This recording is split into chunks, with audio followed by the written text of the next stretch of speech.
ನಿಮ್ಮಲ್ಲಿ ಅಡಗಿರುವ ಆ 6ನೇ ಭಾಷೆ ಯಾವುದು ಅಂದರೆ ಜಪಾನೀಸ್. ನಮಸ್ತೆ ಕನ್ನಡ ಜನತೆಗೆ. ನಮಗೆ ಬೆಂಗಳೂರಿನ್ಸಿಗೆ ಕನಿಷ್ಠ 5 ಭಾಷೆ ಬರುತ್ತೆ: ಕನ್ನಡ, ಹಿಂದಿ, ಇಂಗ್ಲೀಷ್, ತಮಿಳ್, ತೆಲುಗು. ಈಗ ನಾವು ನಮ್ಮ ಕನ್ನಡ ಭಾಷೆಗೆ ಜಾಪನೀಸ್ ಭಾಷೆಯ ಅಕ್ಷರ ಮತ್ತು ಉಚ್ಚಾರದ ರೂಪ ಕೊಟ್ಟರೆ ನಮ್ಮಲ್ಲಿ ಅಡಗಿರುವ ಆ ಜಪನೀಸ್ ಭಾಷೆ ಹೊರಗಡೆ ಬರುತ್ತೆ. ನಾ ಹೇಳಿದ್ದು ತಿಳಿಲಿಲ್ವಾ? ಹಾಗಾದರೆ ಮುಂದೆ ನೋಡಿ. ನಿಮ್ಮ ಮುಂದೆ ಒಂದು ಪುಟ್ಟ ಸಾಧಾರಣ ಕನ್ನಡ ವಾಕ್ಯವಿದೆ. ಜ್ಯೂಸನ್ನು ಕುಡಿತೀನಿ ಅನ್ನೋದು. ಇದನ್ನು ತೆಲುಗಲ್ಲಿ ಹೇಳಿ ಬರ್ನೋಡೋಣ ಬನ್ನಿ. ಜ್ಯೂಸನ್ನು ತಾಗುತ್ತಾನು. ಇದೇ ತಮಿಳಲ್ಲಾದರೆ ಜ್ಯೂಸ್ ಮಣ್ಣು ಕುಡಿಕಿರೀನ್. ಇಲ್ಲಿ ಅಕ್ಷರ ಬೇರೆ, ಉಚ್ಚಾರ ಬೇರೆ, ಆದರೆ ವ್ಯಾಕರಣ ಒಂದೇ ಅಲ್ವಾ? ಇಲ್ಲಿ ವ್ಯಾಕರಣ ಏನು ಅಂತಂದರೆ, ಮೊದಲು ನಾಮಪದ, ಆಮೇಲೆ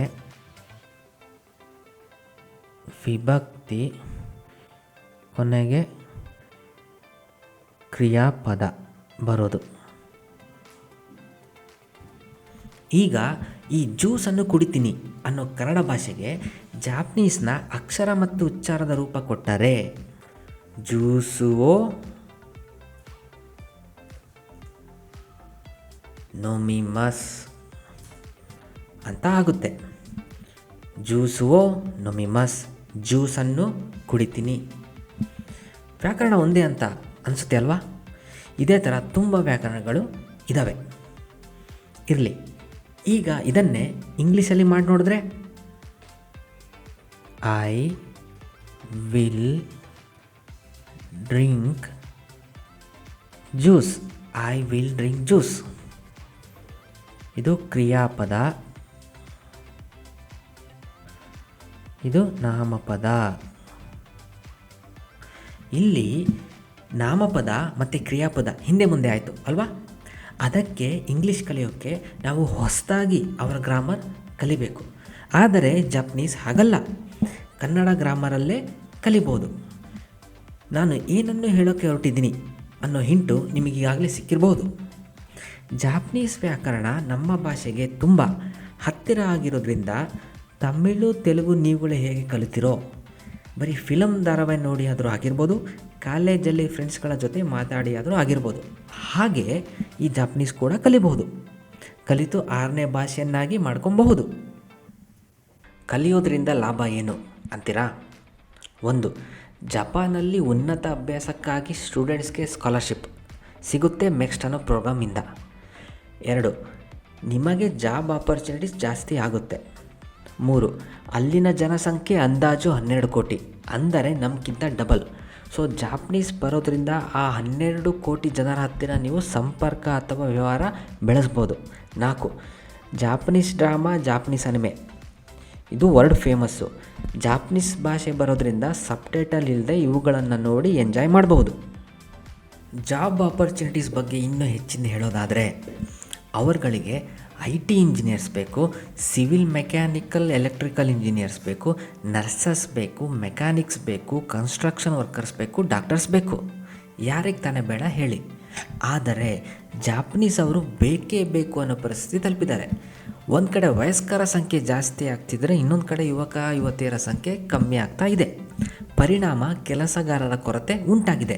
ಅದಕ್ಕೆ ನೀವು ನರ್ಸ್ ಆಗಿದ್ದರೆ ಜಾಪನೀಸ್ ಕಲಿತು ಜಪಾನ್ಗೆ ಹೋಗ್ಬೋದು, ನೀವು ಮೆಕ್ಯಾನಿಕ್ ಆಗಿದ್ದರೆ ಜಾಪನೀಸ್ ಕಲಿತು ಜಪಾನ್ಗೆ ಹೋಗ್ಬೋದು, ನೀವು IT ಇಂಜಿನಿಯರ್ಸ್ ಆಗಿದ್ದರೆ ಜಾಪನೀಸ್ ಕಲಿತು ಜಪಾನ್ಗೆ ಹೋಗ್ಬೋದು, ನೀವು ಕನ್ಸ್ಟ್ರಕ್ಷನ್ ವರ್ಕರ್ಸ್ ಆಗಿದ್ದರೆ ಜಾಪನೀಸ್ ಕಲಿತು ಜಪಾನ್ಗೆ ಹೋಗ್ಬೋದು. ನೀವು ಏನೇ ಆಗಿದ್ದರೂ ಜಾಪನೀಸ್ ಕಲಿತು ಜಪಾನ್ಗೆ ಹೋಗಬಹುದು. ಅದೂ ಅಲ್ಲದೆ ಅಲ್ಲಿನ ಸರ್ಕಾರ ಘೋಷಣೆ ಮಾಡಿದೆ. ಏನಂತ? ಬರೋಬ್ಬರಿ 8 ಲಕ್ಷ ಫಾರಿನ್ ಸ್ಕಿಲ್ಡ್ ವರ್ಕರ್ಸ್ ಬೇಕು ಅಂತ 2030 ಒಳಗೆ. ಅಂದರೆ ನಮಗೆ ಇನ್ನೂ 5 ವರ್ಷ ಟೈಮ್ ಇದೆ ಜಾಪನೀಸ್ ಕಲಿತು ಹೋಗೋಕ್ಕೆ. ಓಕೆ, ಜಾಪನೀಸ್ ಎಲ್ಲಿ ಕಲಿಯೋದು ಅಂತೀರಾ? ಇಲ್ಲೇ ಕನ್ನಡದಲ್ಲಿ ಜಪನೀಸ್ ಅನ್ನೋ ಚಾನಲ್ನಲ್ಲೇ ಜಾಪನೀಸ್ ಕೋರ್ಸ್ ಡಿಸೈನ್ ಮಾಡಿದ್ದೀನಿ. ಯೂಟ್ಯೂಬ್ಗೆ ಸದ್ಯದರಲ್ಲಿ ಹಾಕ್ತಾ ಹೋಗ್ತೀನಿ.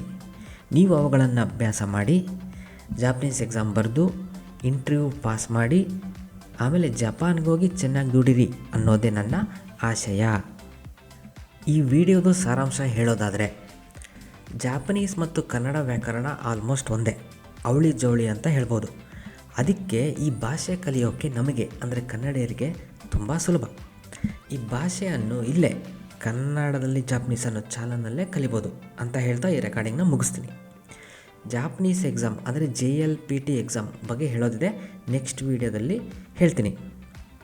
ಈಗ ನೆಕ್ಸ್ಟ್ ಟೈಮ್ ಯಾರಾದರೂ ಏನು ತೊಗೊತೀಯಪ್ಪ ಅಂತ ಕೇಳಿದ್ರೆ ಗೊತ್ತಲ್ಲ ಏನೇನು ಬೇಕು ಅಂತ ಜಾಪನೀಸಲ್ಲಿ.